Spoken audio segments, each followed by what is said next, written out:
I'm recording.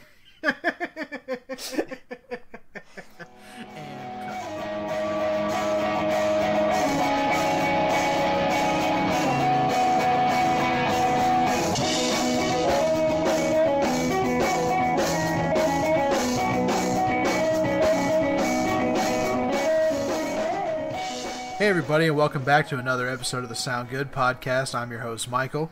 And I'm Micah.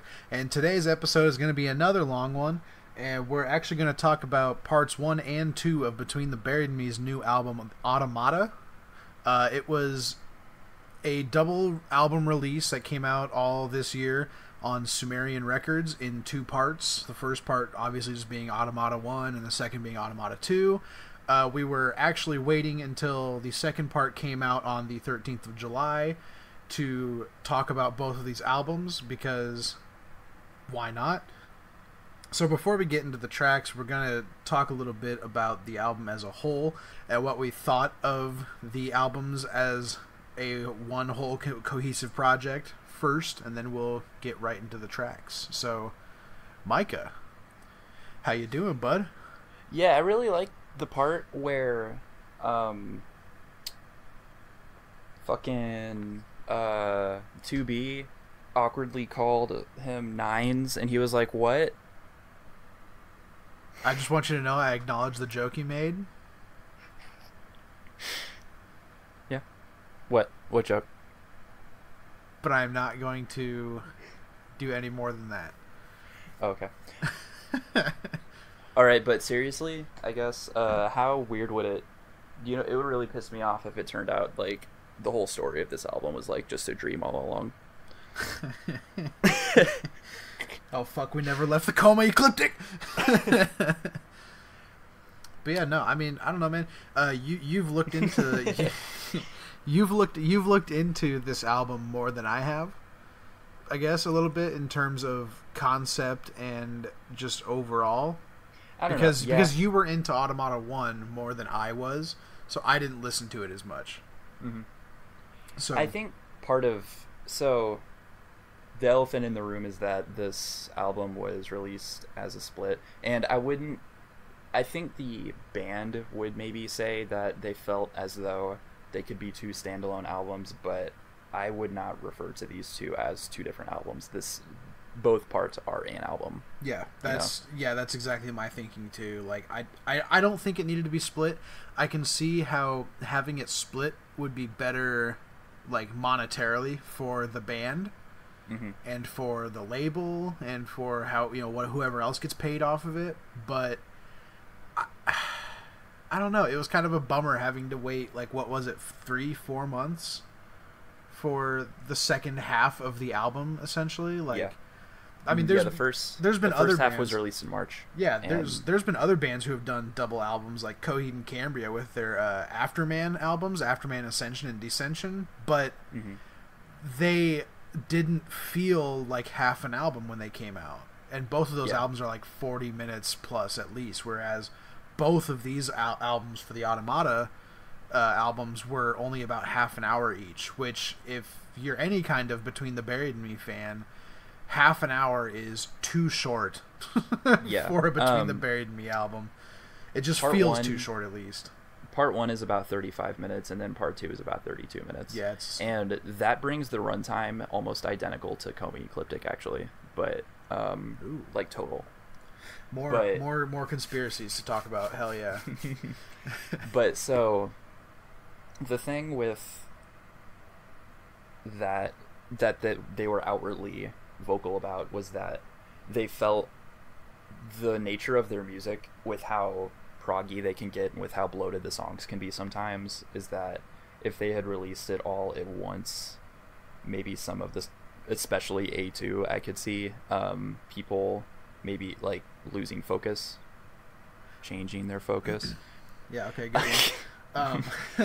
But I don't know. I just think it's hard to do that with a concept album, mm-hmm. and like, especially with like a concept album that is so according to because you said this has nothing to do with like the older concept, right? Like, it just has ties to Coma Ecliptic or something. We'll talk about it. where the reference is, but so all the music on this album came from the same writing sessions for the most part. Obviously, a lot of the main melodies came from the same writing sessions as Coma Ecliptic, but then they just obviously took them and expanded on them. Mm-hmm. But I would say lyrically, in terms of the concept, this is I guess, and musically, this is probably more of an episode in the same universe, I would say. Yeah. Not tied to the same story, because the way Tommy wrote wrote Coma Ecliptic was that he used the Twilight Zone as a pretty big inspiration, yeah. I guess. Yeah. And so when we talk about the proverbial bellow from Automata 2, the way that reference to Coma Ecliptic, to me at least, comes off is that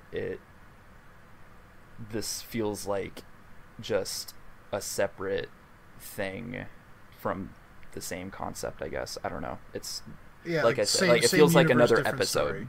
Yeah. Same universe, different story kind of stuff. Mm-hmm. Yeah, I feel it. So, I guess so right there, I mean, unless you have anything else to talk about, like, right now, that's where I'll cut the... the argument that they had for splitting the release onto, like, for people losing focus, maybe, if the album's too bloated as a whole, was that if they released them separately, people would have time to just re-listen to, like, the first half over and over and, like, digest it, so that when they go into part 2, they remember part 1 a little bit better, and you don't necessarily have to start with part 1 to listen to part 2, because you already listened the heck out of it, you know? Yeah, but I mean, I don't know, man. It's just a weird it's a weird choice for me, because I personally did not enjoy Automata 1 when it came out, originally. I wasn't a big fan of it. I thought it was kind of weak for a Between the Buried and Me album as a whole. Yeah. Because I am used to their grandiose, concept albums like the Coma Ecliptic and like the Great Misdirect and all these other albums that have, and like the Parallax EP and album. Like, if they would have done something like that, where they had like an EP come out and like a half-hour EP and then a full hour-long album, I wouldn't have complained. If Automata 1 was like Parallax 1 and it was just a half-hour EP, and then Automata 2 was like Parallax 2 and it was a full hour album, I wouldn't have complained, because that kind of made sense and it worked like that. Mm-hmm. But I think just splitting the hour-long albums kind of lame. It made me... Because I didn't appreciate A1 until A2 came out, and I heard all these references in these songs that we'll talk about that went back to Automata 1.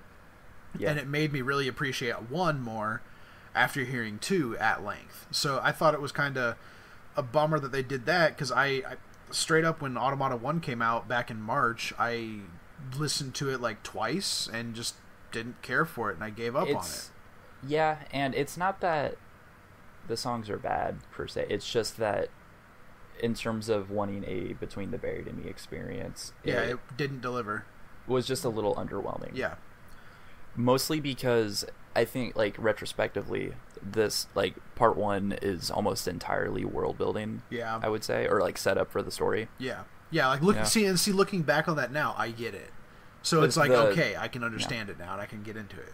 'Cause it feels like the main meat of the plot starts with Blot, yes, and then continues through A2. Yes. That's where it feels like stuff actually starts happening, I guess, maybe. Yeah. I know lyrically, obviously, that's probably not, but that's where it feels like a real, like, kickoff to events occurring, I guess. I don't know. Mm-hmm. So we will just get right into it with Automata 1. Starting off with the first track, Condemned to the Gallows.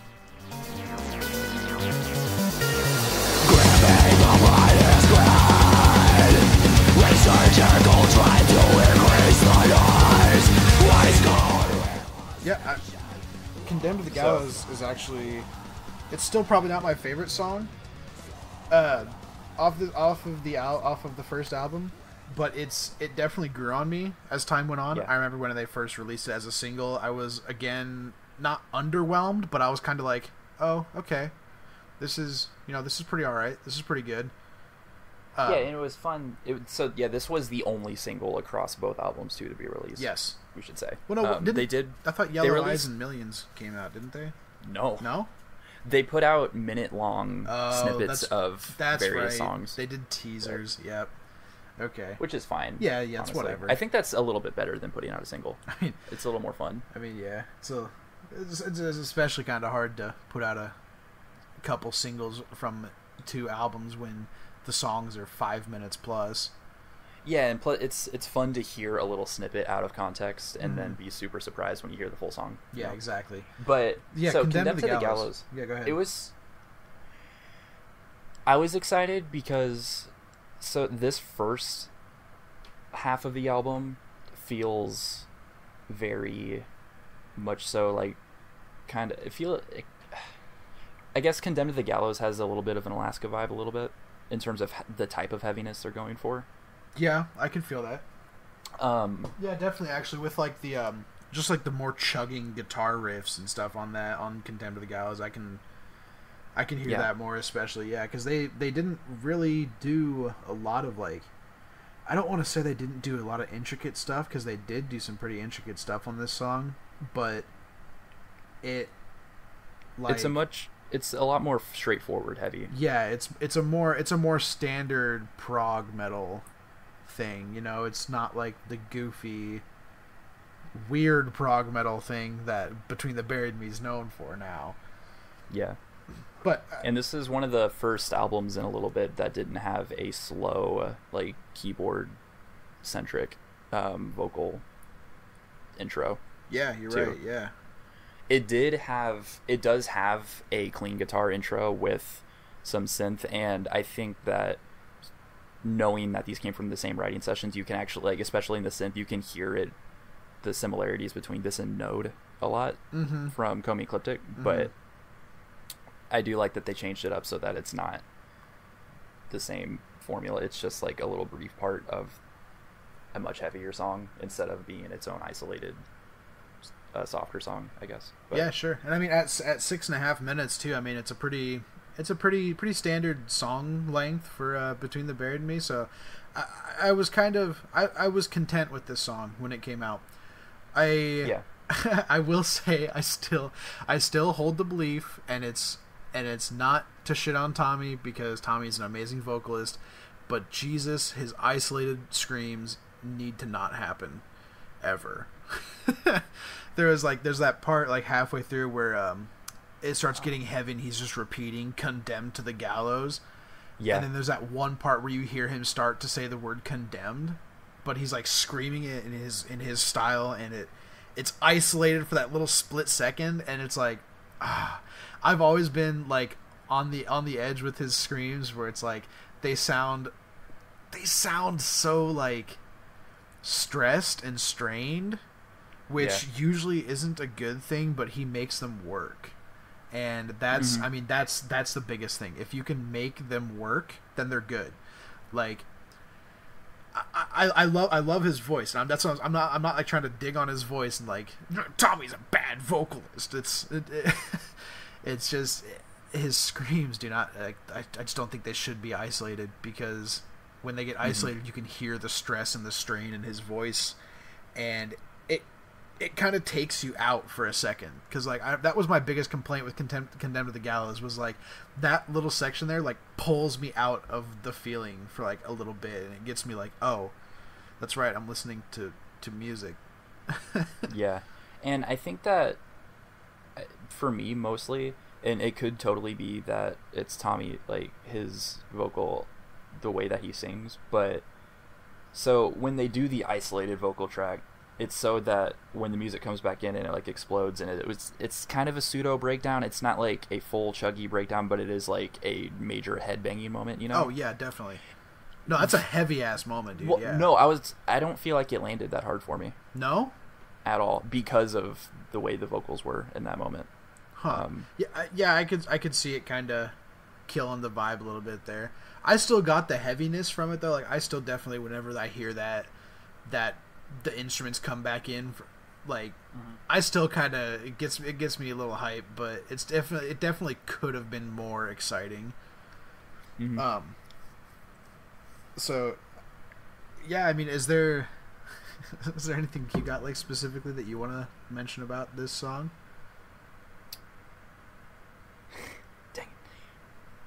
I mean, Give me a little lip smack. So, I'm looking at the lyric book, and I didn't notice it before, but this is actually right away a song where the voice of Trespass actually has some lyrics. Yeah. Like, what do you mean? I don't know. What do you mean? Sorry. I mean, you're looking at the lyrics. I'm not. So. I want to say there's only, including this one, there's only one other place that the voice of Trespass comes in, and it's in Blot. And the way that I interpreted it in Blot, and I guess I have to interpret it here now too, is so. We never even talked about what the concept of this album is. Yeah, I mean, I'm not. We. No, we didn't. But Nope. That's so, okay. Coma Ecliptic was an album in which the concept of being put into an induced coma allowed you to lucid dream past lives, and you could keep going deeper in, like, it's kind of very Assassin's Creed-y with, like, the Animus, basically. Mm-hmm. And so Tommy took that kind of concept and extended it to being put into a induced coma, but lucid, not exploring past lives. I think here it's more so just exploring your current life just in its entirety as you've had it. And so, but the catch is that it is broadcast as entertainment. Like, so you would basically flip on, like TV, and that would just be one of the channels. You would see somebody exploring, like, lucid dreaming. Mm-hmm. And yeah, it's pretty neat. I want to, like, just because of how dark the album is, I feel like it's... Oh, I guess I forgot. The person dreaming is not aware that they are dreaming, too. Oh, okay. So it's probably to help... I mean, I would guess that it would just, in turn, give you better entertainment. Probably. Yeah, I could see that. So that no one's acting, I guess. But, so... At first, when I saw that the song was called Condemned to the Gallows, I thought that maybe they use prisoners or something like that. Like people who are, like... Yeah, like some kind of weird to death, dystopian and it's like, future. Yeah. Like, so who cares about their lives? Let's just use them as entertainment or something. But right. I don't think that's the case after listening to the song Voice of Trespass in A2. But the Voice of Trespass... Just saying trespass, it's somebody, I would imagine it's like the doctors or whoever's in charge of the project, speaking to the person inside their mind. It's as if they're trespassing inside the dreamer's mind, basically. Oh, yeah, okay. And their lyrics in Condemned to the Gallows are the destroy the wooden frame, trust the creaking sounds, seek the tunnel, to walk high above, search low, confront the night. So it sounds as if they're the guiding voice trying to make them explore the dreamscape so that they can encounter the various events or whatever, so that the entertainment can occur. I would say. Like, it's like they're trying to prod them along through the dream. Yeah, sure, I get that. Mm-hmm. And so... in Coma Ecliptic, we had velvet and gold representing comfort and remaining, and gold would be moving along, I want to say, right? Yeah, but gold was like, I can't remember what gold and velvet exactly represent, like, in dreams, but they were used basically in Coma Ecliptic to represent, the velvet was to represent comfort and, like, familiarity, which was a bad thing in Coma Ecliptic, and then gold was used to represent, like, escape and realization. So they kind of kept along with the red and yellow theme with Automata 1, at least, a lot, with the album itself being red. And I'm not sure if there was lyrics in any of the songs in A1 about the Crimson Moon, but Yellow Eyes being a song, being, not the next song, but the song after that, I believe. So they definitely kept with, like, the colorization thing. So it's definitely a good callback to, like, the theme throughout Coma Ecliptic, I think. Yeah, and I mean there is a song called "The Gold Distance." Yes, too, yes, yeah, that's right, that's right. And I'm super not sure what the meaning of that is. I think that's more maybe in line with circuitry. Yeah, maybe visuals, maybe. Mm-hmm. But yeah, so we had Velvet and Gold in Coma, and I guess Velvet's like kind of like a purpley red. Yeah, it's a reddish purple. Very deep red. Yes. And yes, so Condemned to the Gallows, the final lyrics of the song are "Crimson moonbeam lights my journey." Okay. Which, so my theory is that if Velvet's comfort, the crimson moon, that feels really sinister to me. I've been playing a lot of Bloodborne though, so yeah, I mean, yeah. Very sinister moon.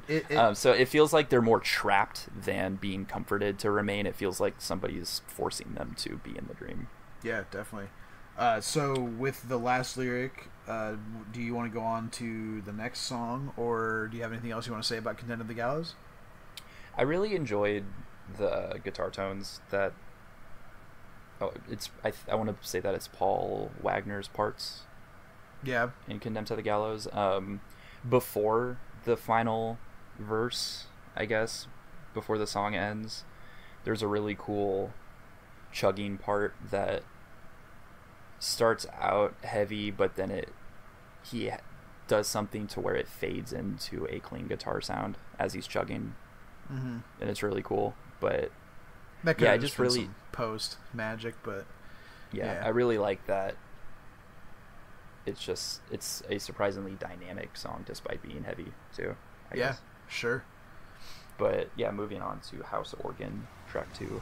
Yeah, all right. So on to track 2 we go.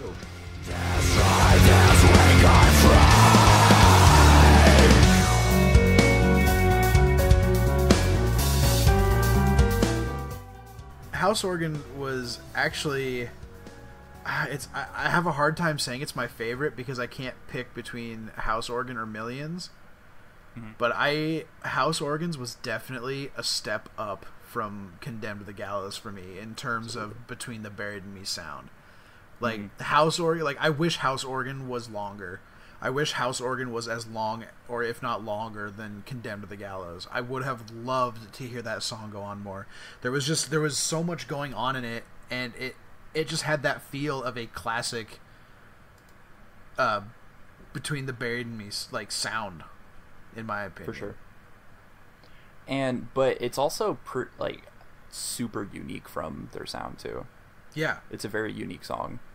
The guitar intro right away got me excited because it was super weird, you know. Yeah, it's very like almost like standard rocky, and it just kind of drives you in with that. It's like it pulls you in with that, and then the guitars just come in with this really nice like.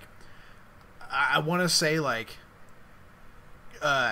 quarter note or half note triplet feel. Like it gives you this nice little halftime feel with the guitars while the drums are just going ham in the background. It's like you get a very asynchronous like drum beat behind it. Yeah, it's this song is so. The good. Guitar tones on the intro of this song were the first time that I kind of realized it.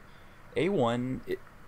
The way, like, the dirty feeling that a lot of the melodies feel like they have, it feels like it's Between the Buried and Me's take on, like, kind of grungy new metal, sort of, I guess, in a lot of places. Maybe, I guess.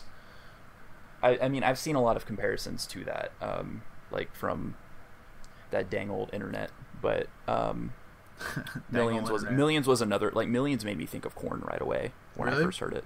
Yeah. But that's probably just because I've listened to way more Korn than you. I would say. Yeah, probably. There's a lot of like very slow ballady songs that Korn has that sound a lot like Millions. Huh. That's interesting, actually. Now, I got a question about this song because I haven't really looked at the lyrics much. Are there lyrics like what do they say? What does Tommy say when after he says like smash at that one point? So this was one of the first places my conspiracy brain with the connections to Coma Ecliptic came in because... Does he say something about eyes? No. No? Wait, yes, yeah. Because the lyrics I hear in this song, like a line I hear every time I listen to this song is destroy the creepy eyes. and I'm not sure Yeah, if it's those destroy the creeping eyes. Yeah. Okay, I was like, I'm not sure if I'm hearing that correctly, because usually it's kind of hard to decipher what he's saying without lyrics. But every time I listen to this song, I hear "destroy the creeping eyes," and I was like, what? So I think that's got something to do with yellow eyes. Mm-hmm. And I guess the way that this is similar to Coma Ecliptic is that maybe the dreams or the structure of the dreams that people are put into are very similar, I guess. Because after saying smash, ignite, destroy the creeping eyes, which I'm assuming are the main character being aware that he is being watched. Yeah. Definitely. They say hang the rope, destroy the weakened frame. And hang the rope stuck out to me immediately. Well, that would be the gallows. Not necessarily. Well, I mean, gallows are literally a spot that you hang people. So sure.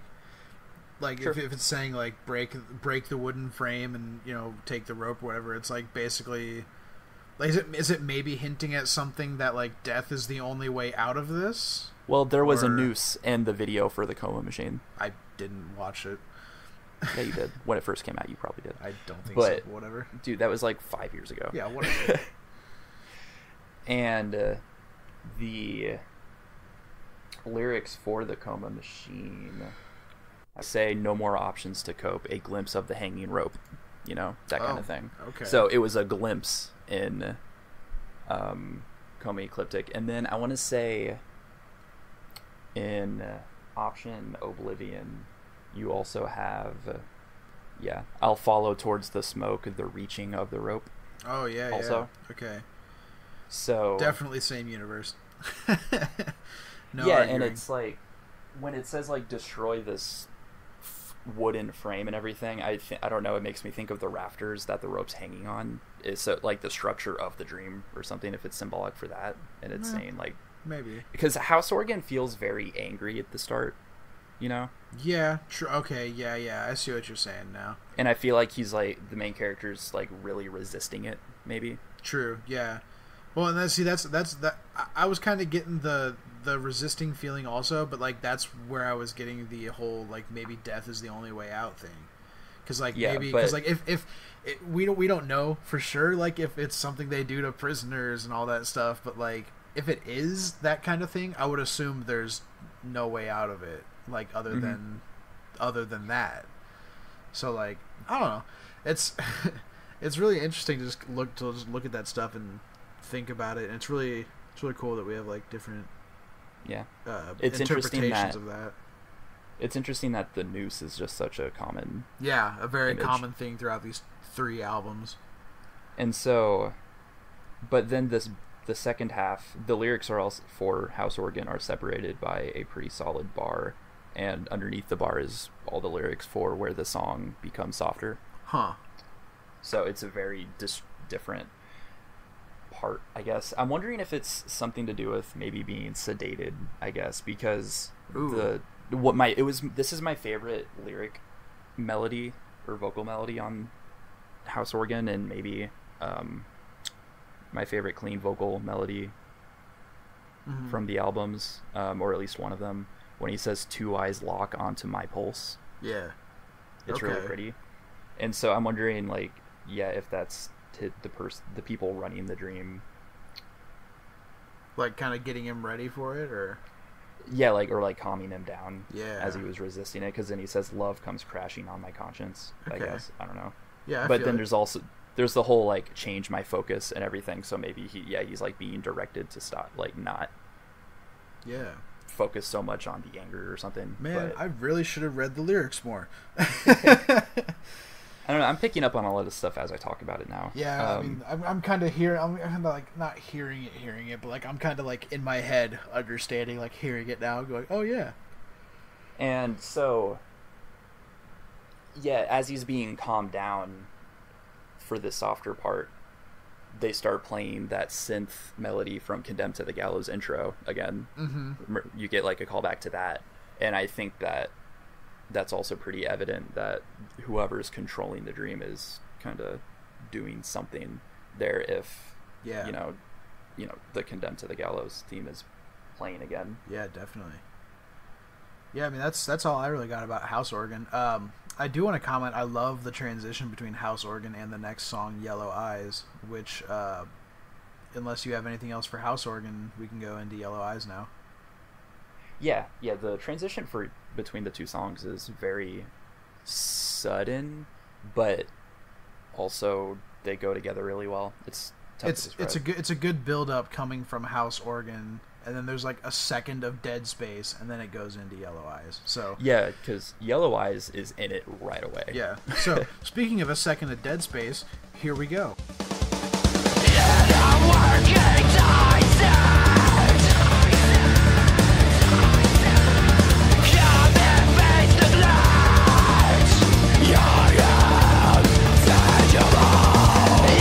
With the way that transition is, it really accentuates how well they are with giving you breathing room before taking you back into heaviness. Right. Yeah, that's one thing I always love about Between the Buried Me's music is they know how to play with your emotions and excitement in just the right way on their albums that get you to like stop and take a breath for a second and then go right back into it.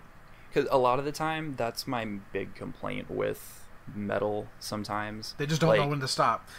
Like, I saw, like, I don't know, I was tweeting about this. I went and saw the Black Dahlia Murder live recently, and just that, every band that opened for them and everything, like, that was I was sitting down for that whole concert. I got special tickets so I wouldn't have to be standing, and it was still the most exhausting concert I ever went to. Yeah, the metal can just wear on your ears for too long if so it's that's not why I really dynamically variant enough. That's why I like BTBAM, because it's very dynamic and you get those moments of respite. Yeah. So yeah, Yellow Eyes is another like nearly 9-minute long track. Well, not even another. It's like a standard. I want to call this one standard Between the Buried Me length for a song. Yeah. Like 9 minutes. It's about as long as like Extremophile. Yeah, 9 minutes feels like a good average. So I gotta say, I think my favorite thing about this song is Tommy's clean vocals and the, I don't know, is it the chorus where he just like that yellow, like is that would you call that a chorus? Does he do that more than once? I was gonna say if you could call something like that a chorus, I mean, it's a callback. It's a hook. I mean, I would call it that. Yeah, the way that they structure songs like this. This is more of a typical prog song, I would say, where there's several choruses that don't repeat. Yeah. I just you get them the one time. I do really like that melody though, and that like that standout with the vocals of the yellow, like that's so cool. It's good, like it's just so cool how it fits over top of the instrumentation that happens during it. Yeah, for sure. And that's another thing about this, the instrumentation. I'm just remembering now. There's, they do this in a few songs where they'll have like the guitars go da, but I feel like it's almost like a reference back to another song. I can't think of which one specifically, but maybe I don't know. It sounds very familiar. But then again, a lot of prog bands do reuse a lot of little riffs and stuff just because they can. I know Dream Theater is very or is it Dream? It's either Dream Theater or Between the Buried Me, but they're very guilty of using a synth, like I don't know what to call it, but it's like when the synths just go like crazy with the guitars and they just go like all over the place. Like Between the Buried Me is very guilty of doing that. Dream Theater, they do it in a way that it's really hard on them because they usually try to do I guess unisons or something. Yeah, they like Dream Theater try to do really super technical stuff as unisons that's require a lot of practice. I think that obviously it's still really difficult to do, but Between the Brain and Me maybe don't do stuff that's as technical as Dream Theater with that, but there are a lot of moments on Yellow Eyes where they do that. Yeah, and it's just used as like a transition point And it's a good transition point, especially in stuff like music like this when it's all chaotic, and I don't know, it's just a good transition between like the chaos and then the calm and then back to chaos and stuff like that. But oh, I just realized. What's so the part of the proverbial bellow that seemed a little more coincidental, probably, that I was talking with you about how there's like an acoustic guitar part mm-hmm. that I thought was a reference to a coma machine part. Mm-hmm. Is it the reference to the Yellow Eyes part? Yeah, I think it's actually more of a reference to the unison that you're talking about, like that specific melody. Yeah. I think that proverbial bellow eventually references that, but yeah, cool. It's an interesting little tidbit to notice. Yeah, I mean, I don't know, dude. Yellow Eyes is like it's kind of hard to talk about for me because it's a long song, but it's not very like there's not a lot of variance in it. Like the first half of it is all very like heavy and, you know, driving, and it's all like it seems like it's just pushing you towards the second half of the song, which is more relaxing a little bit. Like it's a little softer. At least, like a little, at least after like the break point when Tommy goes into like singing over an ambient synth. I guess the entirety of the second half of the song is not relaxing, but it's definitely softer than the first half for sure. And like, yeah, I think that's a good like. They're so good at making their music just transition well into each other, because the next song, Millions, is another more softer song. Like it's a softer song and not as heavy as the three that just came before it. Totally. So I think it's really cool that they, like in Yellow Eyes, kind of as the song progresses, they tone down the heaviness. So I mean, yeah, that's I don't really have a lot to talk about Yellow Eyes other than what we've stated already. So do you have anything else you want to mention about it? Yeah, so it's insightful that you say that it feels like it's a very driven song, because most of the song is now finally, as we talked about, how it seems like the voice of Trespass is prodding the character along. This feels more like a song where especially looking at the lyrics, the character is walking through the dream and seeing various things. Yeah, basically. this sounds like more of an explanation, especially with the lyric. Yeah. There's more to this than it may seem. Yeah, and it's called Yellow Eyes because now that he's actually doing things, this is where people are watching and getting their entertainment from. Yeah, basically. Yeah. And so, yeah, and there's a lot of one of the other Comey-Ecliptic references that I felt like was a thing was when he says smoke is seen in both directions. Yeah, yep. That's such a cool vocal part. I love it so much. But like, I felt like that was kind of in line with the purple smoke stuff going on, but I don't know that that's necessarily the case, honestly. I mean, if it is or if it isn't, it's a nice little Easter egg to hear. But I cracked up a little bit knowing that. So between the Band and Me recently toured the 10th anniversary for Colors. Yep. You know? Mm-hmm. And prior to that, I want to say live, normally they would just play like Son of Nothing from Colors. Yeah. Right? Yeah. Maybe Decade of Statues sometimes. Yeah. But so to get ready for the tour, seeing them on Twitter complain about having to relearn Colors because they're just like, what were we thinking? This is so much, and it's like so complicated. And Yellow Eyes was definitely one of those first songs where I was just like, you guys are complaining, but you're still doing it. Yeah, but you're still doing it. What do you mean? You liars. Stop it. And especially with A2, like, it gets even more on that side. Like, you can't. Yeah, we'll get there. We'll get there. Yeah, well, so another thing with Yellow Eyes is that it really, there's a part when he's saying, like, whatever created this world for me, you know? The way that he's singing that with the effect he's putting on his voice, it kind of also, it felt like another instance where it felt a little more on the 90s metal side, I guess. Because it reminded me of something from, like, Ministry, the way that they sing sometimes. But, because like I said, I kind of got, like, a vibe that stuff on this album felt a little more grungy sometimes. But yeah, I don't know how you heard that, but yeah, all right.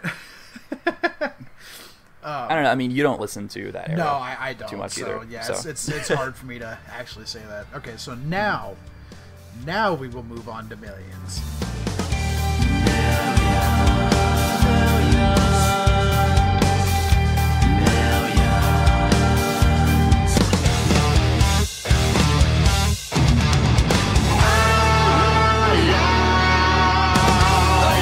So this is probably like I said with House Organ, it's between this and House Organ for my favorite track from A1. Just because it starts off so chill and so like deceiving. It's deceptive with how you think the song is going to sound, because it transitions from a nice like chill outro to Yellow Eyes straight into this like synth and guitar led rhythm with Tommy just coming in singing. Ironically, this is one of the more dreamier, like only dreamier songs. Yeah, this is probably the dreamiest song off of like the nothing else album. feels like a dream. Yeah, compared to the intro for this song.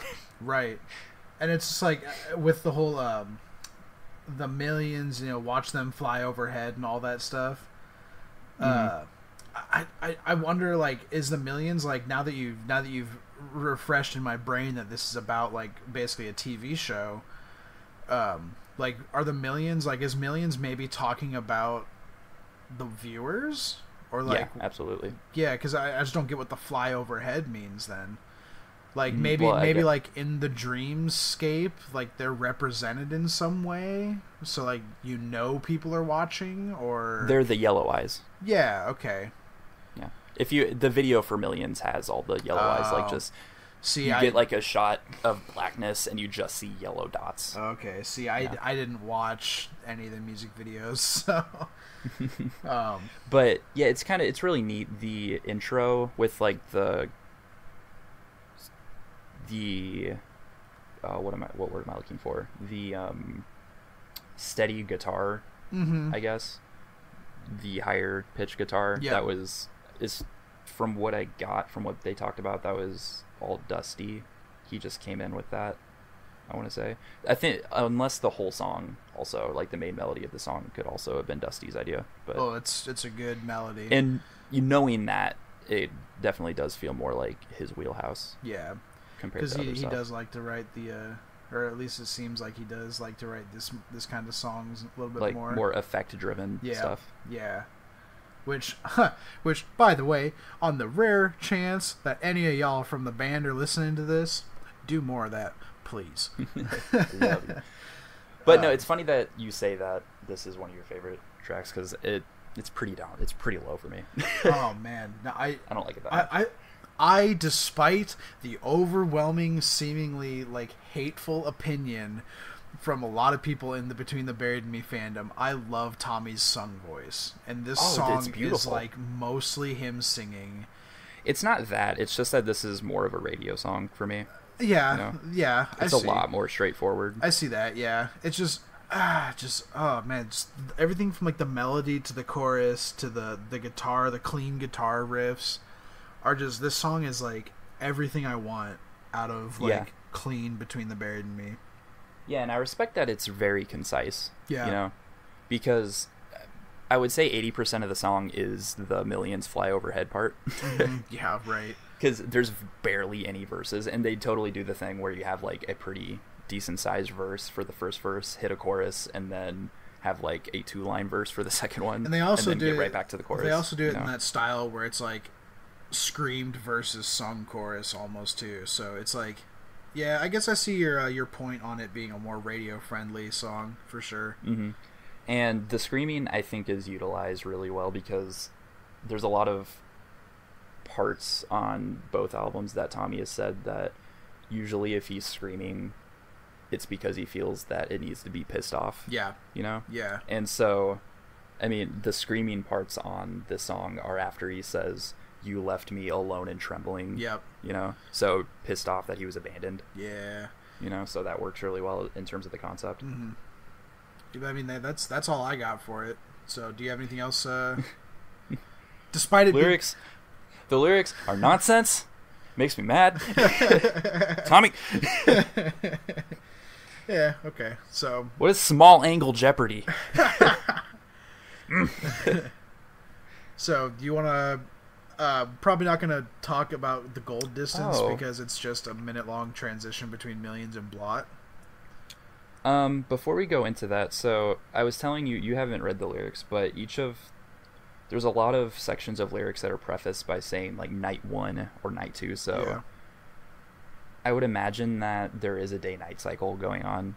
Yeah. Actually, it's not just the Crimson Moon the whole time, but once you get to Millions, it's actually titled as just Before.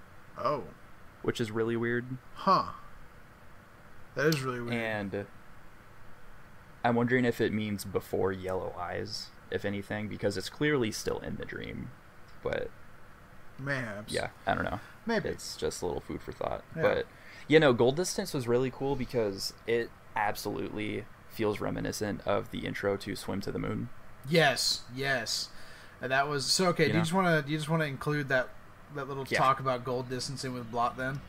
Mm-hmm. Okay, absolutely. Okay, we'll move on then.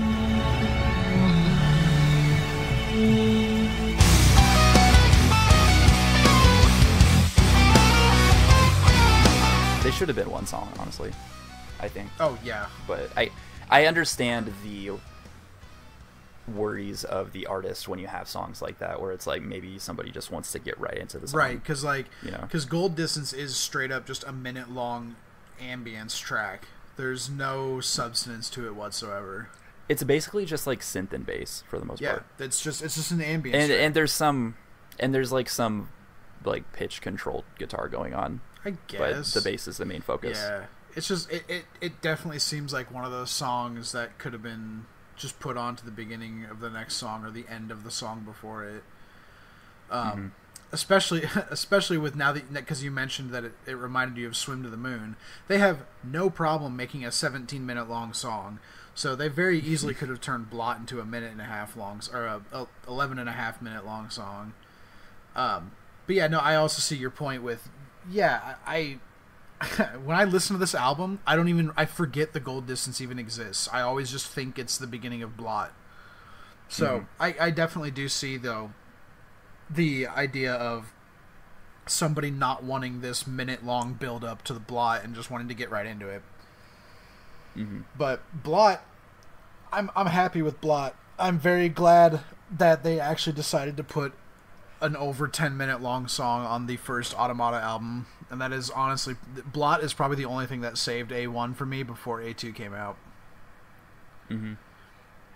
I feel like it was super weird to me the first time I listened to it. Like, it didn't click in the same way that Swim to the Moon didn't click with me right away. And it's really funny because they're so similar, because like the guitar tones that they use at the start and the kind of, I don't want to say tribal drums, but the type of like tom play that Blake does, like the specific tone that the toms have, which it feels so similar to Swim to the Moon. It's crazy. Which, by the way, since because you just mentioned Blake, but we've like only been talking about like Tommy and the guitars, but dude, the drums on this whole album as a whole are so good also. Oh, like, yeah, Dan does a crazy job with the bass too, if you ever like, pick it out. I've said it like off recording multiple times, but I believe Between the Buried and Me is one of those bands that, like, they're one of those few bands where like every member is so individually talented that when they throw it all together, you just like, you almost get overwhelmed by how good they are. Mm-hmm. But yeah, like Blake especially, his drumming on Blot though is like, he does these like, he does a lot. So he works with the cymbals, I feel, a lot more on Blot than anything else. Like, I'm here, like I heard a lot of different like changes between hi-hats and open hi-hats and just rides and like hitting the bell on the ride as to like hitting the rim a little bit and like different crashes, and he's very dynamic with his kit, and I feel like he especially shows that on Blot. I want to say that starting with Coma Ecliptic, he started to get way more cymbal focus. Yeah, I would say, like a lot of and that. I think that he really took what he learned from that and improved on it.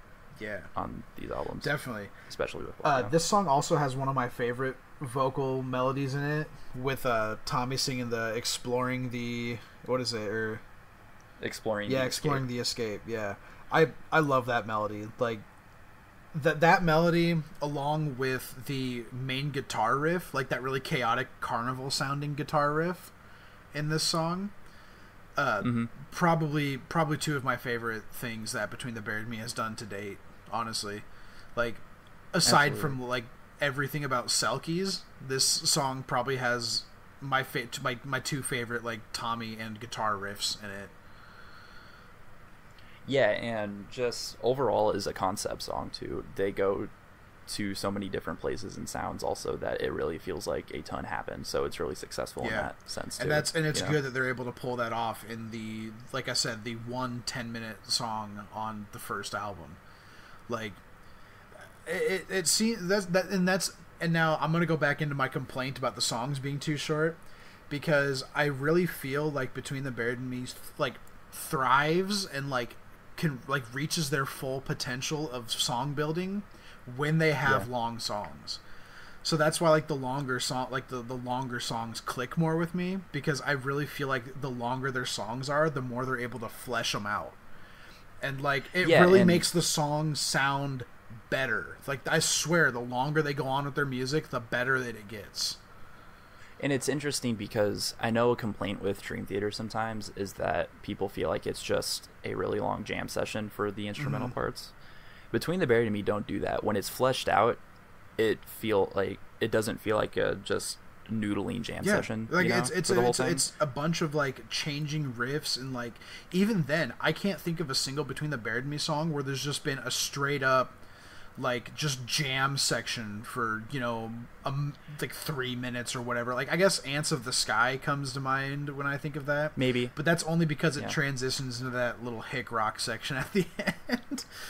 And it's just all the time basically. I guess maybe aside from Ants of the Sky slightly, it's always a really well thought out, fleshed out piece of music. It's organized. It doesn't just sound like a jam session. It sounds like you can never cut anything out. It sounds like this needed to be here and they weren't just hitting random notes in the chords. It's like this sounds very structured and planned out and thought out, and okay, this needs to go here. But I mean, Between the Buried and Me jam sessions are dope. They they work really well in their music, but they also don't sound like jam sessions, which is great. Absolutely.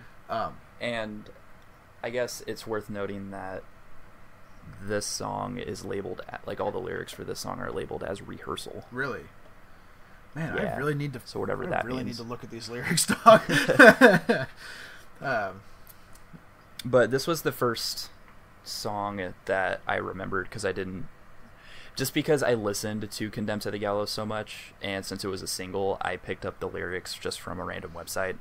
So I memorized them there. So once I had them memorized, I didn't look too hard at them in the lyric book. So I didn't notice that Condemned to the Gallows had the Voice of Trespass in it. But so at first I thought that Blot was the first song that had Voice of Trespass. And this was where it was like a lot more overt that this was the people controlling, because that's where they say computer simulation complete, eject the suspect. Yes, I was going to comment on that that melody he uses. It's a lot more obvious. I love that vocal melody he does with that too. Yeah, and then like so probably my favorite vocal melody from like clean vocal melody from both albums is the Bring Them Back, I say. It's just so pretty. Everything about this song is so good. All the clean parts just are like you said, they're pretty, they're very spacious, and then they just bring it right back in from all the spacious and prettiness with very disgusting chugs and screams and just heaviness, and it's so good. This song is so good. It's a good closer for the first Automata album, honestly. But at the same time, it feels like a good closer to a first half. It's not a satisfying end to anything. No, that exactly. Right. Yes, that's what I'm saying. Yeah, it sounds like a good halfway point, is what I kind of get out of it. But I like how, I mean, I picked up on this just listening to it too because of the way that the way that this type of lyric comes off when you sing it.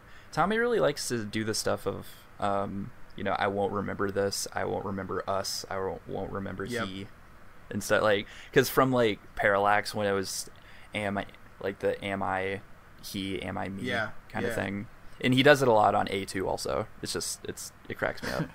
I mean, I don't know. Maybe it means it's tied in, dude. I'm gonna add him on Twitter now.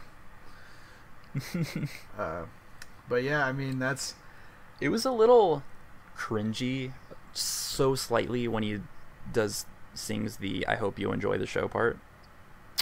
But I think that's my only complaint. Yeah, I mean, I kind of gloss over that in my head when I listen to the song, just because the song as a whole is so good. I can't. Oh, absolutely. I can't nitpick little things like that. I just kind of go, yeah, okay, stylistic choice.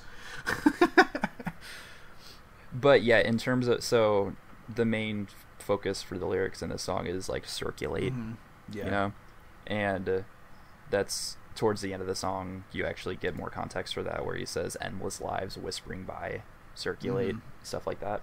So I think it's just mostly just the endless masses like passing by to like see what's on TV, right? Sure. Probably coming by to watch, and then they leave if they're like, I don't like it. Right.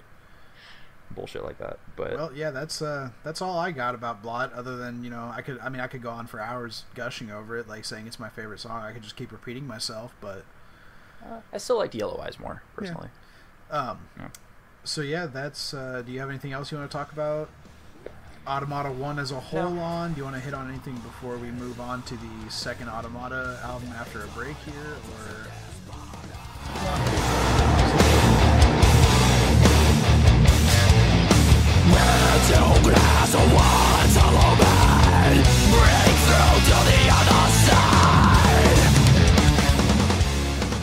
okay, so now we're going to get into the second half of the Automata double release by Between the Buried and Me, Automata 2. Not really much else to say about that. Some general thoughts before we start going track by track, or did we get that out of the way with the ones at the beginning? Did we just general thought Automata 1? I can't remember. I don't know. Maybe just as a reminder. So Automata 1 was 35 minutes with 10 songs, I want to say. No, not 10 songs. Not 10 songs. And so... no. 6 songs? Six. Yes. Yeah, it's 10 songs total. Yeah. And so A2 is 2 less songs, and it's basically 4 songs, long, about 30, which says 35 minutes, 30 minutes-ish. There's only the one short song, and I don't know if it counts because it's really part of isn't it? A bigger song. Yeah, it's part, Glide is kind of part of Voice of Trespass. It's equivalent to the Gold Distance, basically. Yeah, pretty much. So, but, yeah. I don't know, like general thoughts on this album, I guess. I love it. I mean, I like it a lot more than Automata 1. This album, actually, I liked it so much, and it is such a good album on its own that it made me able to go back and appreciate Automata 1. Yeah. Just because of now I have context for stuff in Automata 1 that I didn't previously. So, what did you think of it as a whole, other than I loved it? I really, really loved it. God damn it. Nah, just the fact that it's, like we've talked about, the band excels a lot more when they have a lot more breathing room, I guess, for a song. And this was the half of the album that they really decided to let loose, because most of these songs are longer than 10 minutes. Yeah, I mean, well, you've got the Proverbial Bellow at 13 minutes. If you're counting Glide and Voice of Trespass as 1, then you've got that one clocks in at just over 10 minutes. And then the Grid is 9 minutes and 45 seconds. So, yeah, it's essentially in 3 songs, half an hour, which is, as I stated previously, perfect. Yeah. It's that, I mean, it's very, you talked about it, it's very hypersleep dialogue. Yeah. sort of. Yeah, I think it flows better. This album flows better than Automata 1, in my opinion. I think because it's such fewer songs, you're not changing melody focus as much. Okay, yeah. You know, because it's a single song, and yes, they are proggy and they are changing a lot, but it does still have an overall thing that it's coming back to. Yeah, they still come back to a main focal point, yeah. As opposed to changing songs entirely more often. Exactly. Like you do in A1. Sure. So, with those general thoughts out of the way, let's get into the first track, the proverbial Bellow.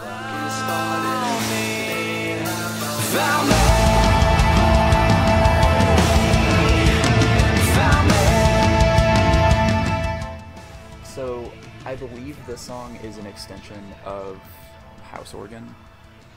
Yeah. And I would say that the bellow is in reference to a bellowing organ. Okay. Know? Yeah, I feel that. I don't know what the proverbial part is, personally.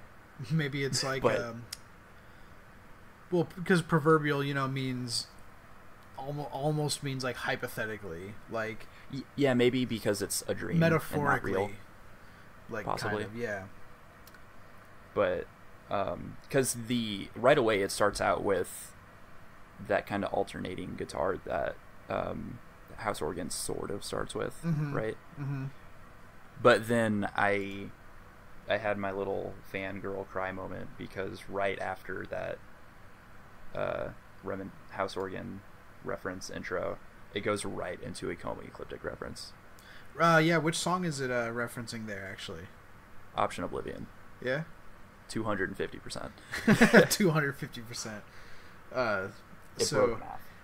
Yeah, that's another really good show of a tie-in between the albums, at least, so that's pretty dope. This is what I was talking about at the very beginning of the podcast, with how the way that this reference is presented, because it is just straight up basically the same riff. Yeah. Just, okay, well, I like that.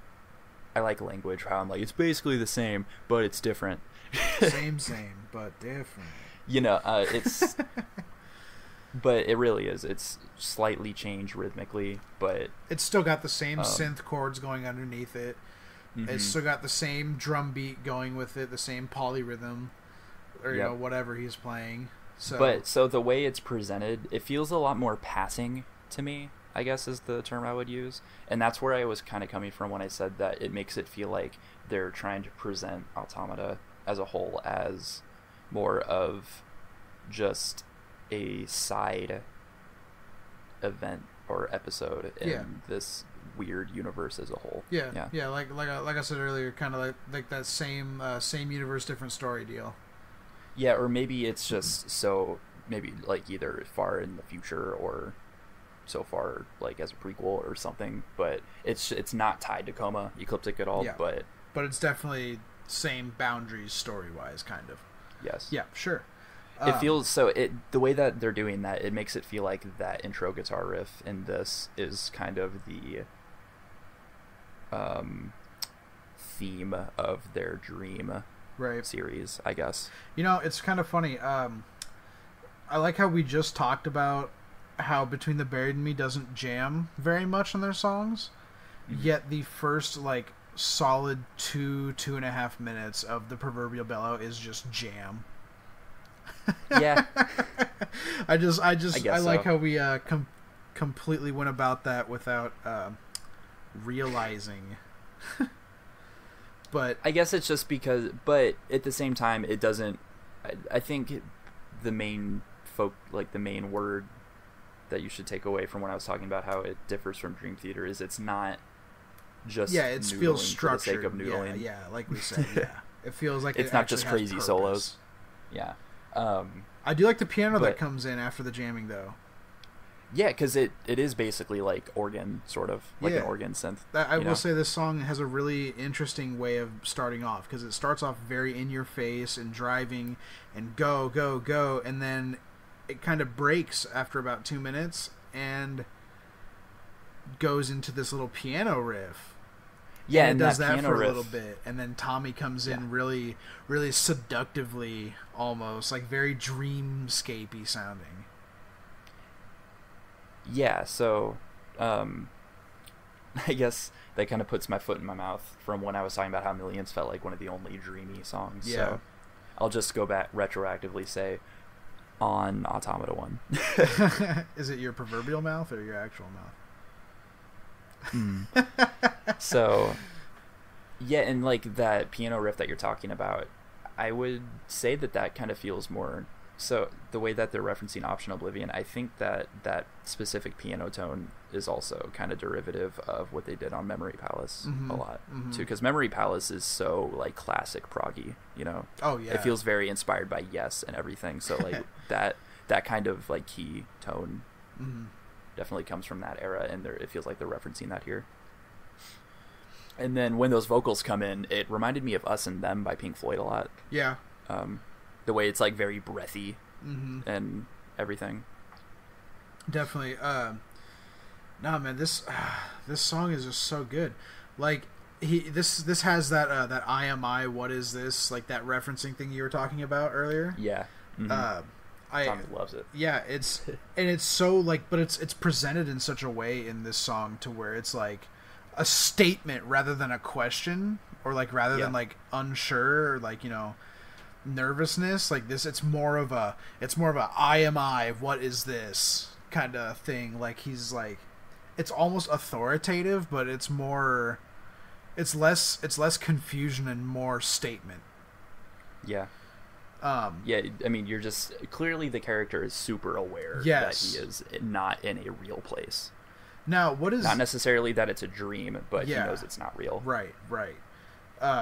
So with that said, with this character being self-aware, it seems, what is the whole pick up the phone melody about? Because I love that melody he picks for it. Like the whole, every time he sings that, it is great. It is my favorite part of the song.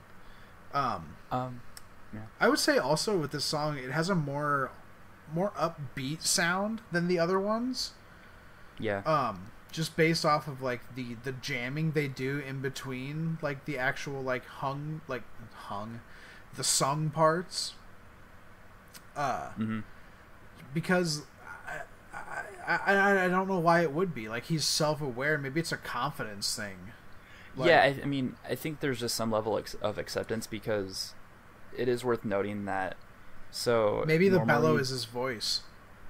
It could be. Maybe it's him, since he's realizing he's self-aware. He's bellowing. I mean, I would feel it's more angry though, if it would be a bellow. Well, yeah, right? I mean, or in pain. That's like with the whole I am I thing. Like I said, it sounds. But we're saying that it feels happy. No, I'm not saying happy. I'm just saying. Well, no, you said the song feels more upbeat. Yeah, upbeat. Yeah, in comparison to the Depress Fest that was A1, dude. Hell yeah. But you're trying to say that the bellow is in pain, like, you know? Like maybe it's like upbeat. I'm saying it's more of like a not like happy, but a more not depressed, like not sad setting sounding. Sure. Like it sounds. Yeah, it sounds more like upbeat, like confident, almost like very. Like we said, self-aware. Like that's. But so, like coming into A2, it helped me knowing sort of that normally when Tommy writes lyrics for an album, he writes the entire story first. Oh yeah. Right, and then maybe obviously with how difficult I'm assuming it is to structure words around some of the instrumental parts that the other guys write. Yeah. I'm sure he changes up some words a lot. Right. But.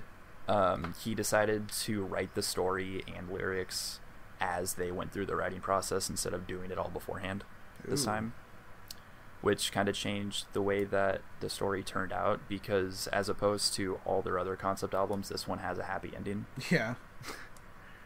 Honestly, reading the lyrics and hearing the tones of the music, I don't really see it yet, but yeah, because bellow does not incite happiness to me. No, not really. It's not really a happy word, but it's honestly one of their coolest song titles I've ever seen. Yeah, it's not gonna lie. It's a pretty sick song title, honestly. What? Oh! I just remembered. What? So we've mentioned before. This album has been referencing Coma Ecliptic a lot. What about the Great Misdirect references that start coming through on Automata 2, specifically with the part about it's around the halfway point of the proverbial bellow where it breaks into that little acoustic that kind of, it sounds like that little noodling they always do, but acoustic, and that reminds me a lot of "Swim to the Moon" from The Great Misdirect. Yeah. So what do you think of that stuff, man? Because that's like if I swear, dude, I'm gonna flip if The Great Misdirect and Automata and Coma Ecliptic are all like a separate concept from the Parallax. Like I mean, like I've talked about, Fossil Genera makes mention of the Night Owls, and Swim to the Moon is explicitly about one of the prospects from Parallax. So they would all be together. That's that's what I'm wondering. Like, and don't forget that in Coma Ecliptic and Turn on the Darkness, the character that from the person that the main character is talking to is one of the prospects. Yes. So, but no, I really appreciate that between. Like, for Automata as a whole, I like that they went back to the Great Misdirect vibes, because that's an era in sound that they haven't really touched on since they did it. Yeah. You know? Well, it's like... it's one of my favorites. There was one of the songs, too, had reverse speaking in it, which is... I think it's this one. Was it this one? It was either this one or The Grid. But yeah, there was reverse talk in that, which is clearly a reference to Disease, Injury, Madness. There was another song, I can't remember it right now off the top of my head. I'm sure I'll remember it when we're talking about it. But there's another song that uses a riff from Desert of Song. That's The Grid. That's The Grid that uses the chord progression there too. Yeah, end of it. Voice of Trespass reuses the anvil clanking from Fossil Genera. Like, it's too much of a coincidence for it not to be intentional, in my opinion. Yeah. But yeah, in terms, like, concept wise, I really don't know, but musically, if they're just trying to reference like earlier stuff they did, it's so explicit. Yeah, then okay, so yeah, I don't really, there's not much more for me to mention about the proverbial bellow without going off on another tangent. Oh, I really like how about,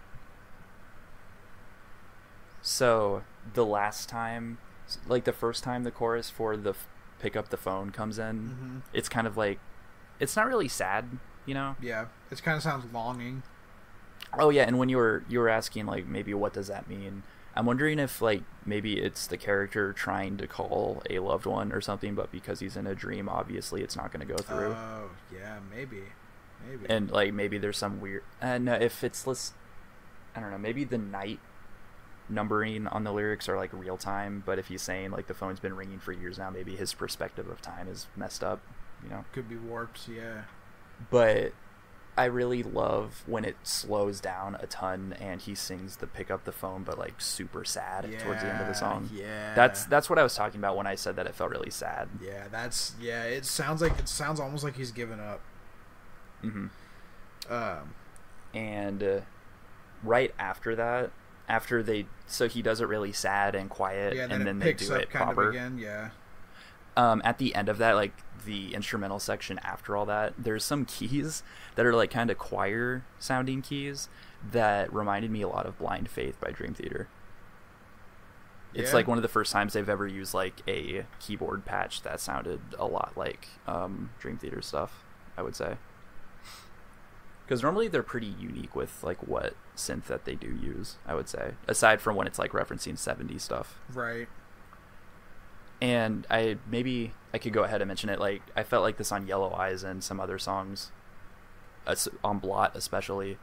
I think that this is one of the peak moments of them knowing how to utilize synth, like this album as a whole. Oh yeah, definitely. They have gotten so good at it. Tommy has definitely upped his game. Tommy has definitely upped his game on his keyboard usage and like the bassist Dan also plays keys for the band too, though. Oh, does he? Yeah. I actually didn't know that. He has his own keyboard live. Yeah. Oh, I actually didn't know that. I thought Tommy did all the keys live. Nope. Oh, well, shit. There are some moments that Dan plays. Yeah. Well, that's dope. I had no idea. And so I've only seen him like 5 times. You'd think I would have picked up on it.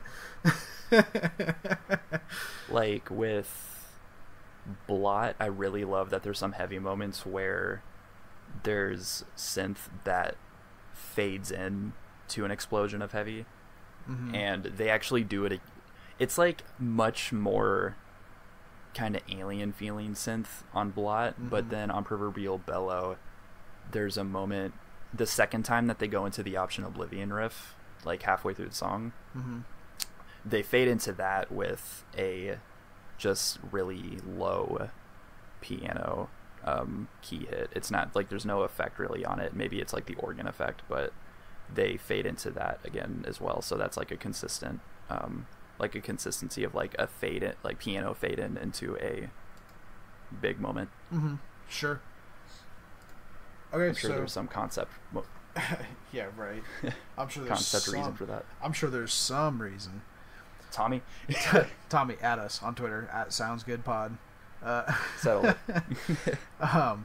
But yeah, no. So, do you want to talk about Glide separately from Voice of Trespass, or do you want to kind of combine them? We can combine them. Combine them. Okay. So, are you good to move on then? All right.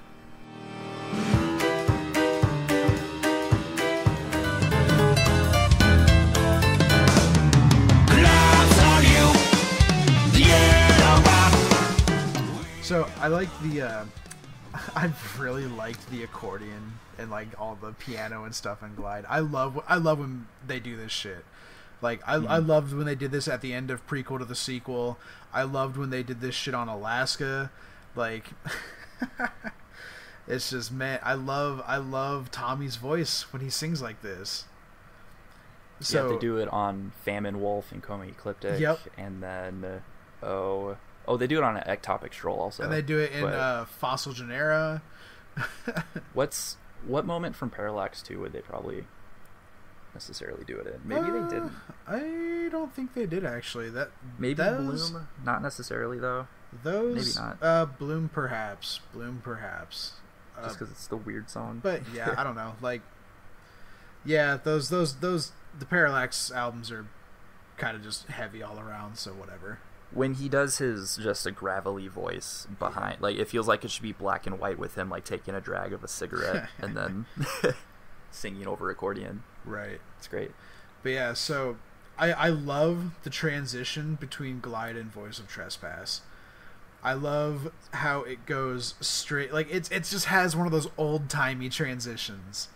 Yeah, so it comes in with the snapping and the band after it and everything, and yeah. They do that thing where they go with a snare, wait a beat, and then come right in with the horns. Yeah, and for Glide, I guess, so it starts out with the accordion thing, but then it goes into like a weird carnival. Yeah, right. Melody, and I believe that they are physically like at a carnival in the dream. Yeah, is why they do that. I'd believe it. And there's like obviously there's he's slow dancing with someone. Yeah, because they say like. The lyrics are asking, "May I have this dance?" and then they like glide into the crowd. Yeah. But, that transition into what it's sex. It's my favorite thing that they've done so far. I would say it's so good, like ever. Yeah, right though. This the entirety and the Voice of Trespass though is the whole song is a whole ass mood, y'all. Like this song. It's just, I don't know any other way to describe it. It's a whole ass mood. Yeah. Like, it's... And I wouldn't say that it's because it's their best song. It's just because they had the balls to do this. Yeah, they had the audacity. This band that has been around since 2002 had the audacity, after 16 years of getting in your head... that they are a metal band and they are a prog metalcore band. They had the audacity to have a full horn section and just be full jazz and just swing ragtime and just full on come at you with a swing beat and a swing rhythm and a swing horn section. They had the audacity after 16 years of earning your trust that they are a metal band to say, I don't know, dude, we're a big band now. And so like the bassist, he's in I want to say at least 2 jazz fusion. Yeah, I know you've told bands. me about one of them. Yeah, and like he was in Trioscapes, I want to say, and his most recent one was the Nova Collective, maybe. But he's also just there were a few venues that they played at in New Orleans, and he made a bunch of social media bullshit posts of him playing like standing upright bass, and like he wrote like little theme songs to announce the show like for social media like in this style. So I feel like they kind of gave like this kind of was his brainchild a little bit. This song sounds like a Dan Briggs invention, TM 2018. Basically. And so it's called Voice of Trespass, and I've been talking about them a lot. Yeah. Mention the lyrics and all that stuff, dude. I think this is more in the real world, like for the most part. Okay. Maybe. So you think like this song takes place mostly in the real world? Like I think it's about the people that are orchestrating the dreams. It definitely, honestly, now that you mention that, this song kind of I could see this song kind of having like a game showy vibe to it.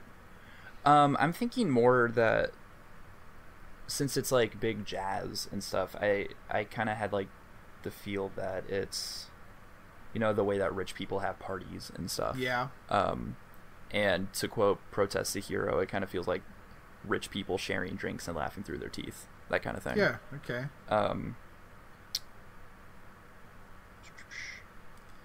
And yeah, there's a lot of perspective of just saying I and everything, and it's specifically because from the perspective of the Voice of Trespass. And towards the end of this song is where they kind of go back to the main character, I want to say. Yeah. But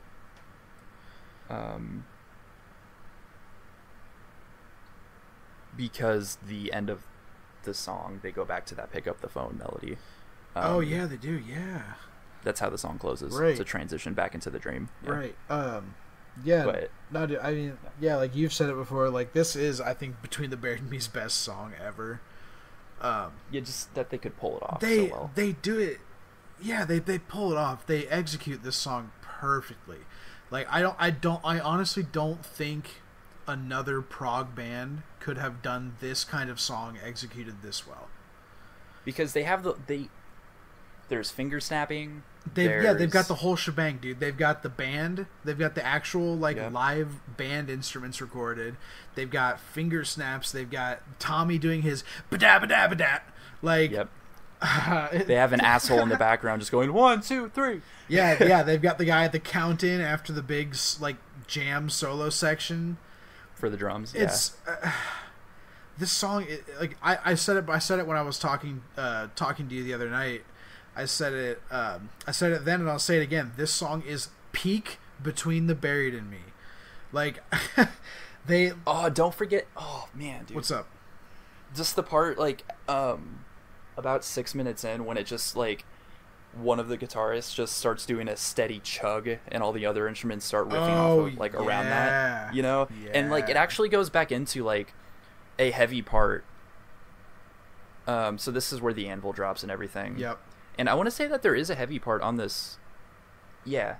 Before the guitar chugging that I was just talking about, there's a heavy part that's more reminiscent of like what they did on Yellow Eyes and like Colors. Like they somehow transition into their metalcore, like super heavy part. Right. they do it so seamlessly you don't even realize it. Yeah. Also the lyrics in this song, the "We Are Hollow, Condemned to the Gallows" thing. Mm-hmm. That honestly, this song was the first song that made me like, oh shit, they're actually referencing things from the first Automata. Like, I better go listen to that again. Like, Voice of Trespass is what got me to appreciate A1. Proverbial Bellow brought up Yellow Eyes a ton. Did it? But yeah, I couldn't. I guess I couldn't decipher the lyrics as clearly as I could on this one because like. Yeah, because Proverbial Bellow was more like in terms of the lyrics, it was a little more straightforward in the verses with. Mm-hmm. It's a kind of indecipherable, heavy vocals sometimes. Right. But yeah, I love the transition back to the whole "We Are Hollow, Condemned to the Gallows," like that. It's just so good how they incorporate it back into the song. Yeah, and like the anvil drop fits that really well because that really does feel like you're being marched to your death. Yes, sort of. But at that rate, I don't know what "condemned to the gallows" means. Well. I can't decipher it. Maybe is Voice of Trespass one of like the knights in the lyrics? Does it tell you that or anything?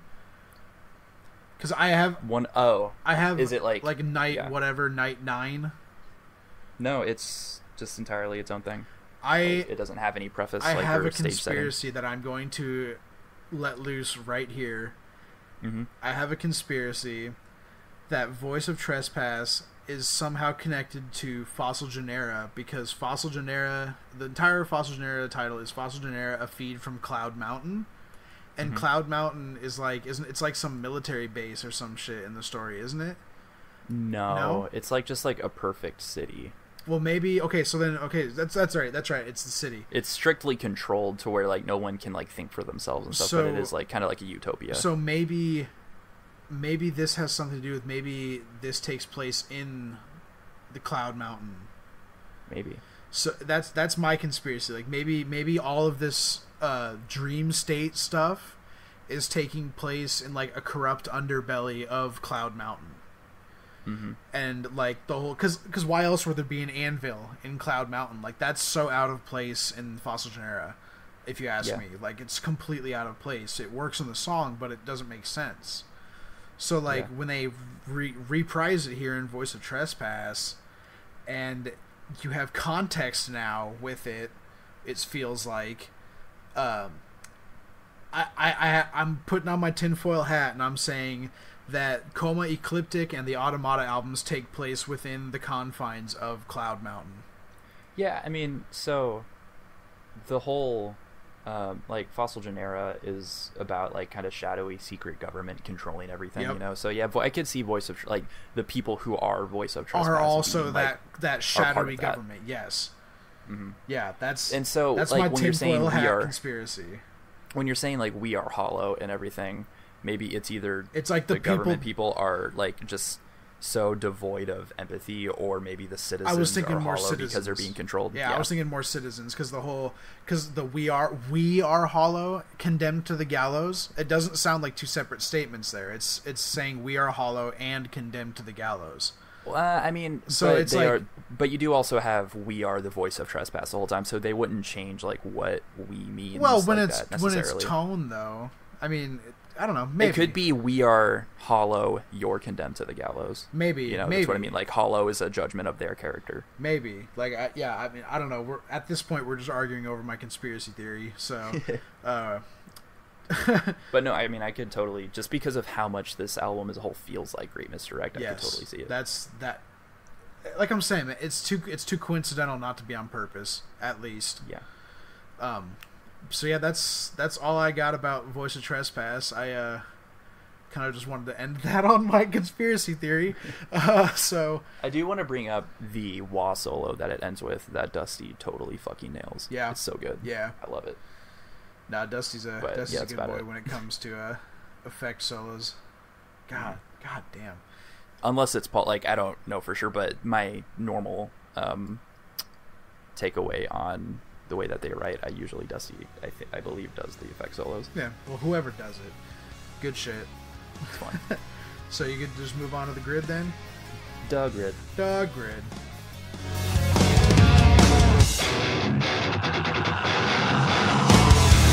We take it all in, burning it more now. So when are they gonna sue Tigran? Yeah, right, dude. Well, he got off. I forgot. I always forget he got off the grid. Yeah, you're right. The space was freed up. Oh man, I can't believe Tigran Hamasyan, an Armenian pianist, covered this song 3 years before it came out. 3 hours. Yeah, 3 hours. Okay. Cutting that aside. Right away, the grid it has a happier tone with that intro riff and everything, like the intro melodies, right? Yeah, definitely. Like you said, yeah, like, really this is the happy ending to the story here. And I really super love. So once this happier melody ends, before it goes in, because the first vocals that you get are it's like screaming vocals, and the guitar that leads into those screaming vocals, I love that guitar tone that they used to, like, the alternate picking, like, over some power chord into Tommy's screaming vocals. I don't know how to describe that effect that they use on it, or like that type of tone. Like, it's one of those things that you have to hear it to understand what I mean. Like, it sounds so cool, but yeah, it's like very lightly distorted. Yeah. Crunchy, overdriven. Yeah, overdriven. That would probably be the best. They don't do that a lot, right? Though, I like the synth tone a lot in the intro to this song. I don't know, like, I don't know what to compare it to, but it's like I think it's a, what is it? Is that a saw wave? It's like a soft saw wave synth, and it sounds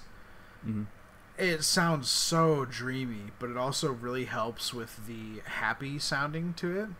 I think it's still pretty reminiscent of something from Chrome Ecliptic. I can't name it, but it has to. It actually it plays the same melody as a as a song by A Perfect Circle. Yeah. That da na na na na na na. It's that's all I can think of it is. I think it sounds like a riff from A Perfect Circle, but I like it though. It works very well. And then like you said, the first vocals you hear are screams, and that doesn't last for very long. And it's really interesting that the screams are recurring, but if you pay attention, the happy synth never stopped. It's still going on behind it. And like the end of the verses, the end of the lines in the verse with the screaming, Tommy follows up the end of those with some really, really pretty clean vocals. You know? This song is just kind of all over the place. It's happy, it's angry, it's got the cries for help ring melody is really dope. I like that a lot. This is the song that had the Desert of Song chord progression in it towards the end, right? Yeah, and honestly, there's some other parts. There's the Desert of Song thing, but there are, I guess if you would call them choruses, they really do remind me of the We Must Move On part of Fossil Genera. Yes, yeah, thing. I get that. Yep, I feel that. It's very soaring in that same way. I love the guitar riff that they actually use for the intro, that they also use it for the chorus, because that is a good guitar riff, and I'm very glad they reused that for that. The chorus, I guess you would call it. It's around like the 2.5 minute mark.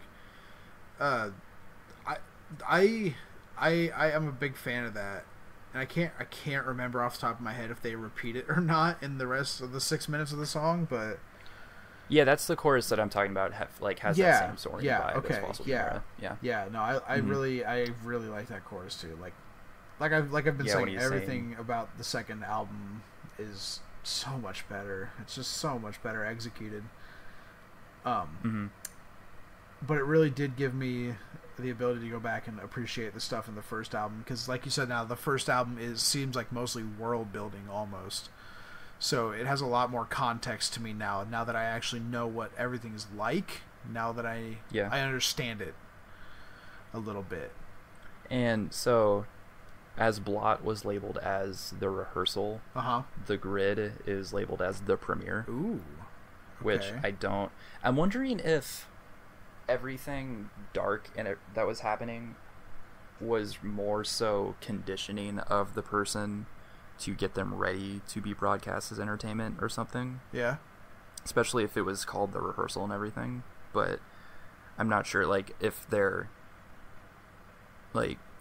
demoing having millions of people watching you and that's what the yellow eyes are. Because, it didn't really make sense that if you're dreaming, how would you know that somebody across the world is, turning on a TV to watch you, you know? Well, see, but we also kind of think he's self-aware at the proverbial bellow, right?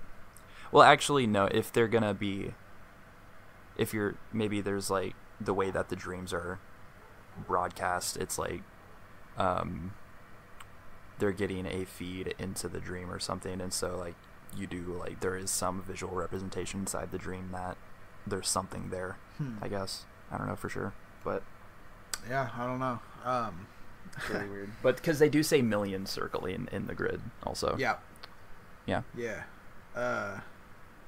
I don't know. This song's kind of hard to talk about because it sounds like it's almost just like a long, epic outro, just musically. The way that it starts out, you immediately feel that it's going to be the closer. Yeah, they do a good job with that. They've always done such a good job with the closing song on all their albums. Oh yeah. Just to throw that in there, yeah, definitely. White Walls is perfect. I know maybe it's not your favorite song, but I mean they play it live a lot, so they know people love it. Silent Flight Parliament's great. Yeah. That song's amazing. They play that live so much because they know it's super good. Yeah. It's 16 minutes long too, so you can just Isn't it? Am I thinking the right song? No, it's more like 11 minutes. I would say okay. maybe. It's on the long side. Yeah, because they do Silent Flight Parliament into like the reprise, right? Yeah. Yeah. Okay, that's the only way to do it. But yeah, I don't know. It's hard to talk about this song because it's just we don't know what the it definitely. I mean, the way, so since you have the premiere, the rehearsal and the premiere, there is a part that I noticed is kind of a callback to Blot with the rim clicks, like the steady rim click part, you know? Because you had, like, with the computer simulation complete thing, like, you just have a steady rim click from Blake going on there. Yeah. You know? And, at about 4 minutes and the grid, you have just like a really cool break with rim clicks and synth, and I think that that's supposed to be how they tie in together a little bit, maybe. Yeah, okay, I can see that. Yeah, and so another one of those spots I just remembered. Another one of those spots where they have that kind of "we must move on" sound. Is also it's over top of the Desert of Song riff or chord progression, I guess. So I thought that was a really cool way to tie in both of those songs like in one reference almost. Yeah, and the part of the grid that we're talking about is, if you like, just for reference, it's like it's when you're saying like we, like when you're saying we are in this together. Yeah, but that and it's that kind of thing like that right there also just that's only adding to my conspiracy theory, dude. It's only adding it's to super my conspiracy cool theory. because earlier in this song, I want to say it's pretty early on. I guess I have the lyric book right in front of me. When he's doing the screaming vocals, he screams, "We are in this together." And the first time you hear that, you don't have context. So if like on your second listen, after you hear the whole drawn out ending, right, it's cool that it does pop up in the song before they give it its own melody later on. Yeah, you know, it's a cool little callback. Well, I don't know. That's all I really got. It's abstract AF. Yeah. I really wish I knew exactly what the concept was, like exactly what's happening, because it's a very interesting like I said, now that I have both albums and I have context of the first album, I'm actually very, very interested in like what is actually happening in every song. Yeah, but I feel like Parallax, honestly, once the lyrics are hard to get into, but once you figure it out, it's pretty clear what happened. Yeah, right? Yeah. This, since Tommy decided to go the route of dreams, and like I said, he kind of took to the Twilight Zone for inspiration, and since you're like constantly you're in an environment that can morph and change and is not logical and stuff, so right. I think it's inherently more difficult to decipher, but also there isn't a clear answer. Yeah, that could be true too. And like there's a lot of weird personal touches that Tommy is thrown in there, because part of the concept idea came from him thinking about how weird would it be if he all of a sudden woke up and it turned out his wife and son were all a dream. Oh, you know? Yeah, okay. And that freaked him out. And then it's pretty cute, actually. So, like, in terms of the personal touches, I noticed when I was reading the lyric book, at the end of the grid, I was just like, what does BN mean? Oh, yeah, like, that's right. You were the going whole to thing. This. Yeah, the whole song, the whole album, I guess, is just ended with BN. And you're just like, should it say like the end or fin or something? Does that stand for a thing that I missed? And no, it's just apparently Tommy's son thinks that instead of saying the end, he thinks that that's how you finish stories, by saying BN. Oh my god. So he used that. That's adorable. That is actually adorable. What the fuck? Tommy. Killing us with the cuteness. But overall, I think that the grid, I don't want to say, maybe just because it's the final song on the album and you've gone through so much to get to it, I didn't remember it as hard as I did some of the other songs. Yeah, I mean, it feels like they just did a 9.5 minute long, almost standard format song. Mm-hmm. Like, because they do the chorus a lot. The chorus is sung a lot. There's a lot of verses in it. There's a couple jam sections. Like, it feels like a traditionally structured song. Yeah. But just and sounding like BTBAM, which kind of we've talked like if they would have made it, if the song would have been 9.5 minutes long, but the first half would have been like almost, you know, like a wind down from Voice of Trespass into something heavy for like the first half, and then the last half of the song was like it was, that probably would have been a lot more memorable. But I still think it's a good ending, though. It's a good ending track for sure. We've talked about how sometimes there are songs that are on albums that we're like, yeah, we wouldn't go back to the, like, we don't remember it specifically, and we would never go back to the album for that song, but if it comes up, it's great. This is a song where I'm like, I kind of want to put it on specifically because since it's at the end of this huge prog, like, yeah, you just get kind of worn out by the time you hit it. Yeah, I kind of lose energy to focus on it, and I really do want to put it on specifically because there are so many moments that I really love about it. Oh yeah, definitely. Like everything. And I want to like make sure I appreciate it. Because it is up there on one of my favorite. Like, if I had to like have a top 5 or something, you know, like it is in that list. Yeah. For me. Yeah. No, I mean, this whole album, honestly, and by when I say this whole album, I'm talking about parts 1 and 2 now. Just the general, because I mean, well, before I even go into this, do you have anything else you want to say about the grid, or?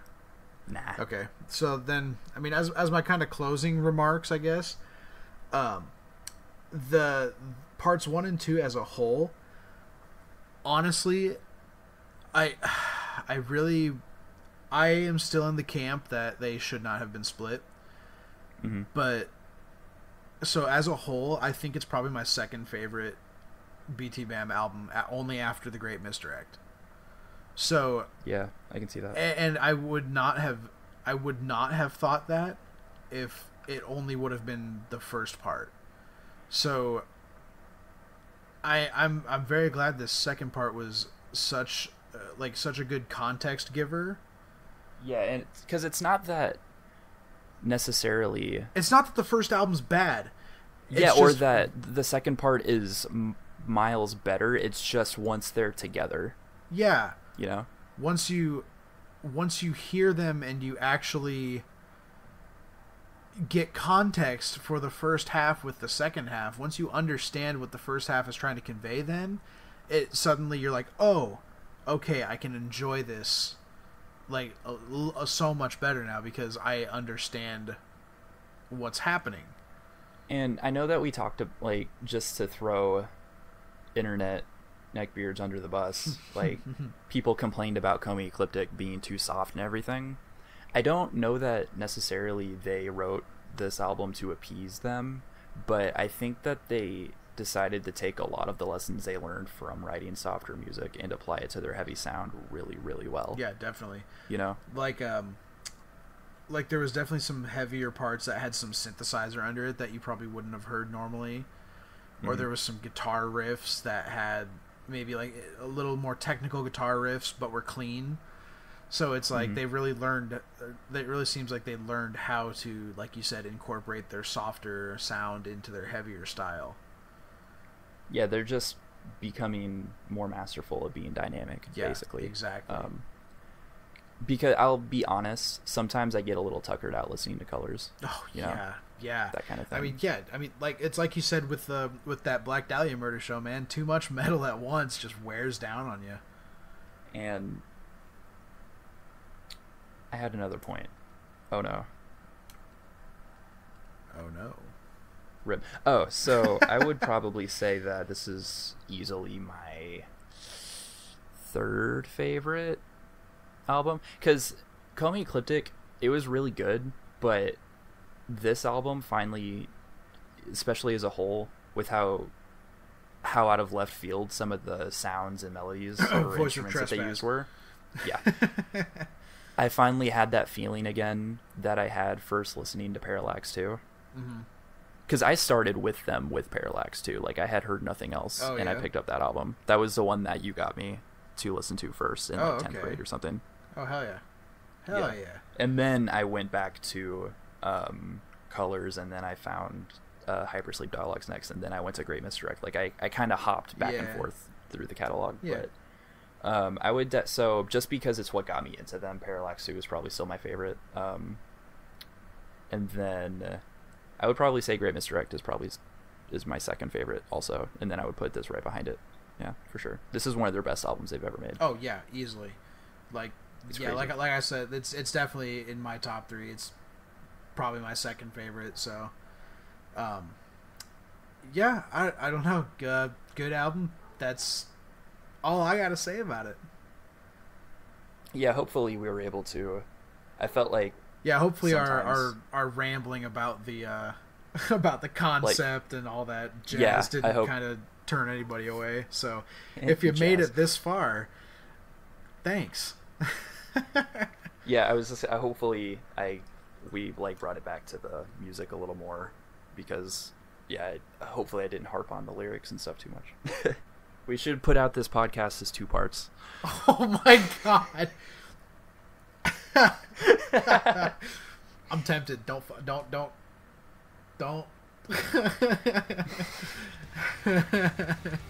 Just talk about how we thought that was a bad idea the whole time. And then...